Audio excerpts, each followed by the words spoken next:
দেখো গাইস, ও আমাকে পার্সেলটা ওপেন করতে দিচ্ছে না, আর বাইরে প্রচুর বৃষ্টি হচ্ছে।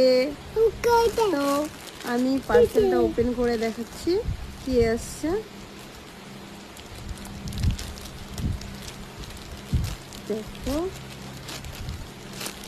জানি না কেমন হবে পার্সেলটা। দাঁড়াও, তোমাদেরকে তো দেখাতেই হবে, কারণ আরও আছে। আমার দুটো শাড়ি নিয়েছি, তো দেখো আমার ড্রেসটা, এটা উপরেরটা